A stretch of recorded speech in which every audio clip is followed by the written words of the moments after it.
Okay, let's go ahead and get the vegetables off the table. We're going to go ahead and cook with fried chicken. And now we're also going to be doing potatoes here.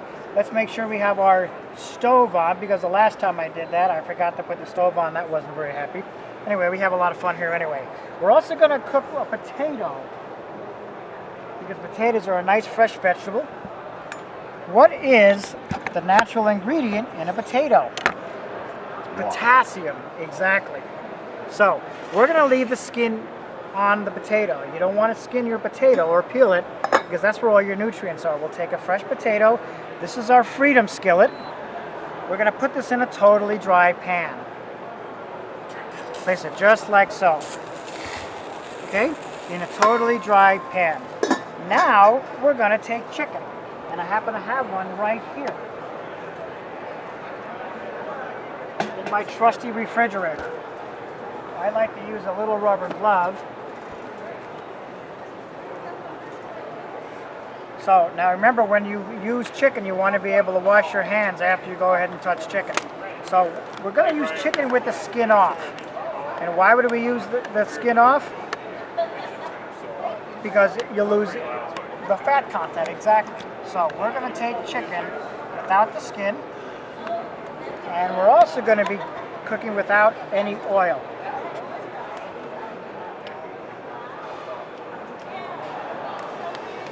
Some people say take away the skin, take away the flavor. Some people say take away the skin, take away the fat. Well, that's exactly what we're going to do. Take away the fat. So now we have our chicken breast here, and we're going to rinse it off, just like the health department says.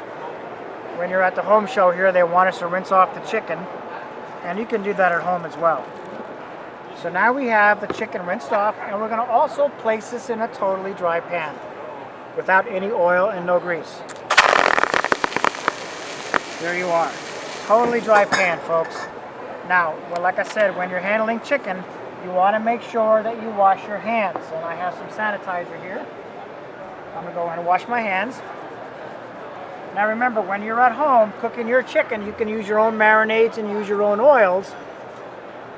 But I'm not using any type of seasoning on the chicken at all. So, now let me ask you a question here. We're going to be cooking a 5-course meal. Alrighty? We're going to be cooking chicken and potatoes. We're going to be doing vegetables over here. Also a salad. Now let me ask you this, Chance. How long would it normally take you to cook a 5-course meal? Probably over an hour. Probably over an hour. That's what, you know, I had a lady stop by one of my shows. She said, John, it'll probably take me 2 days. I said, 2 days? Why is that? She says, well, one day to get in the mood and another day to finally do it. I said, you know, that's pretty funny. Well, that's just it. A lot of people don't have time to spend an hour to 2 hours in the kitchen. What do? They go out to eat. They spend the money they don't have. They eat food that they're not supposed to eat, and they just spend too much money going out to eat. We're going to show you how to cook chicken in less than 15 minutes. We're not going to set the timer for 2 days or for 2 hours. We're going to set the timer for 12 minutes. And in 12 minutes, we're going to turn that chicken. And in 15 minutes, we're going to eat that chicken. Okay? So let's do this. We're going to place the timer down. Now, who likes salads? Chance, you like to have a lot of salads? Yeah, I'm indifferent. You're indifferent, okay? And why is that? Probably because it takes a lot of... I need a source, man. Right, you need a source. Well, we're going to show you how to eat a little bit different salad. Has anybody ever heard of a honeymoon salad, Chance? Have you ever heard of that? Never been on a honeymoon. A honeymoon salad, lettuce alone. Lettuce, you got that? Haha. I know. The joke is worse than a salad. What's the nutritional value of lettuce? Not a whole lot, but stir fry, that's a little bit different. We're going to be doing a stir fry vegetable here. What's the hard part about making stir fry? It's the chop, isn't it? It's getting everything ready. Well, we're going to show you something with the kitchen cutter that it takes the time out of your prep. We're going to take your regular chicken breast. I'm sorry, we're going to take your carrot and put it right in the kitchen cutter. Just like that. Simple, easy machine to use. You just don't want to get your finger in the hopper or else you're going to get chef salad. And that doesn't feel very good. Now we'll take another carrot, make sure it's turning, and start turning your handle. You don't need a motor because your motor is your arm. Right down. There you go. Sweet. Now we're also going to do coleslaw. Who likes to make coleslaw? I like to make coleslaw. But what's the hard part about coleslaw? It's the prep work, isn't it? Well, we're going to show you something a little bit different, folks. We're going to be going ahead and making a nice coleslaw. We got this cabbage at King Soopers. I'm going to hold that thought right there. Now you see the steam on that? This is called our flutter cover. We're going to simply turn that, and it's going to lock in the juices here. It's going to lock in the steam. We're going to simply take that off and place it over here. Every time you cook with your kitchen craft cookware, you're saving about $1 each day every time you cook. And when you save about $1, that's about, if you're an average family cooking for a year, that's about $365 a year. We're going to place this right over here. Who likes to save money? I know I'd like to get a little bit of money back. So let's come on over here and finish our salad. Now we talked about making coleslaw. We got this cabbage at King Soopers today for 59 cents a pound. How much do they charge you at the grocery store? Gosh, I don't know, probably 69 cents a pound, a lot more. When somebody makes it, somebody's chopping it for you, especially if you're getting at the deli case. And how long has it been sitting in the deli case? I don't know, probably a couple days. And then if you don't use all the bag, you open it up, take a little bit out, you don't use it, it turns black. Look at that, right down on the last peel, and you can now put that in your compost pile. Now, who likes red cabbage? I love red cabbage. You know, my son is 5. I keep on telling him when I do these shows, people eat with their eyes. And he said, Daddy, why is that? I said, because it's very colorful. Now, this is a little bit more expensive because it has a lot more vitamins in it, but it's also very colorful. And when you eat with your eyes, the food looks good, and when it's colorful, you'll eat it. You don't have to have a doctor telling you what to eat. Now see that? Right down on the last peel. Now you can take the last part of it and just throw it away. Simple, simple, simple. That's what I like about the kitchen cutter. Very simple, easy machine to use. Now let me show you something about the kitchen cutter. On the inside is fine. On the outside is fine. Forward and backwards. Don't get your hand in the copper. What are you going to get? Finger food. I like Chance. He remembers everything. That's really good. I need him in my shows. Okay, so let's take a look. Who likes onions? I like onions. But the problem with onions is what? It's cutting them up. Well, we're going to show you something a little bit different here, folks. We're going to take an onion. See what I did? I just cut it in quarters. And we're going to take the kitchen cutter, the other tool here. This one, we're going to do this one here. This is called the number 2 cone. It simply goes right on the pods here. It's got holes in here. You give it a turn and it locks it in. Now we're going to go ahead and keep the skin on. Onions make you cry, and nobody wants to cry over an onion. So your first 2 layers give off gases that make you cry. So now we're going to take our onion, place it on the cone, and simply turn it. Now all that good onion goes in your onion soup. Goes in your casseroles, Thanksgiving dinners, and now you can take your peeling and put her in your chicken stock, your compost pile. Really safe and easy machine to use, just like I said. Now we take our onions. Now we're going to do another thing. How about celery? Does anybody ever get the strings caught in your teeth? Nobody wants that. It's like dental floss. Has anybody ever peeled their celery? I have. It's a real pain. So here's what you do. You just take your celery, you place it in the back of the hopper, and you give it a turn.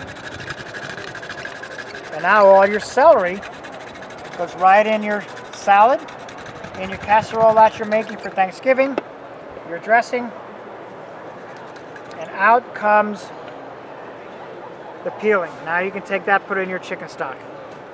We call that nature's dental floss. Anybody have an Uncle Joe that comes over to the house during Thanksgiving and says, hey, you have any dental floss? Well, now you can give him a piece of celery. So let's go ahead and take that out.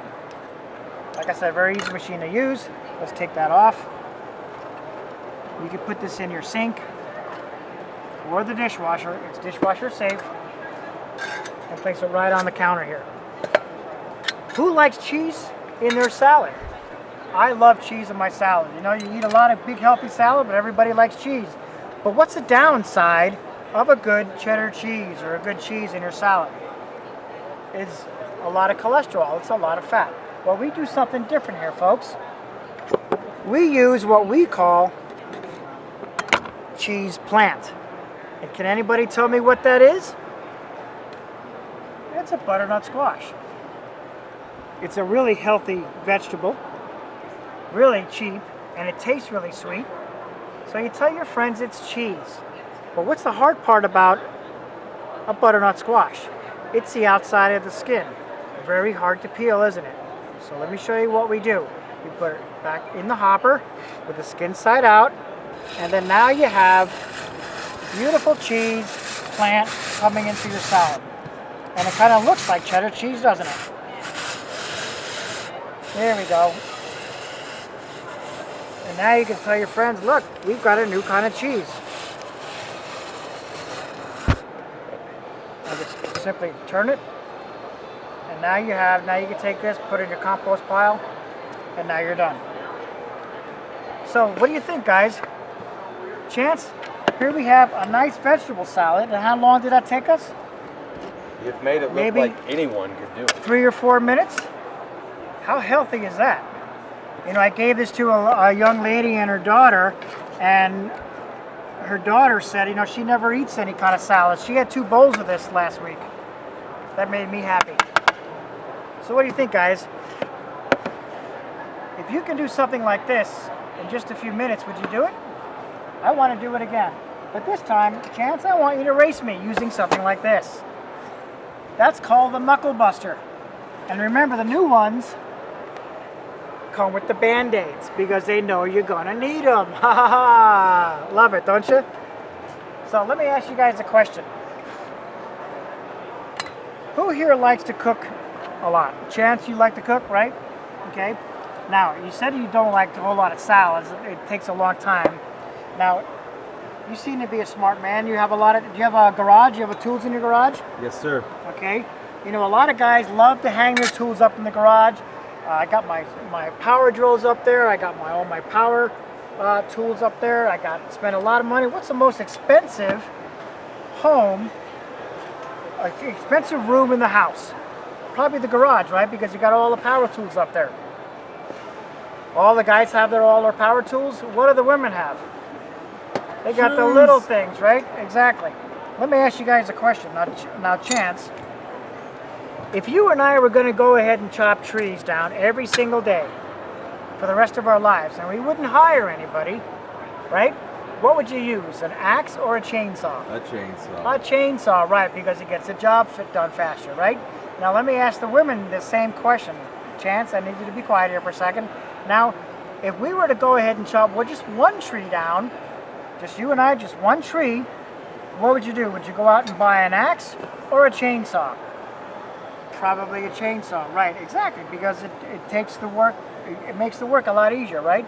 The women do the same thing. You don't go in your kitchen, you don't have a cooler for your refrigerator to keep your food cold. No, what about a wash machine?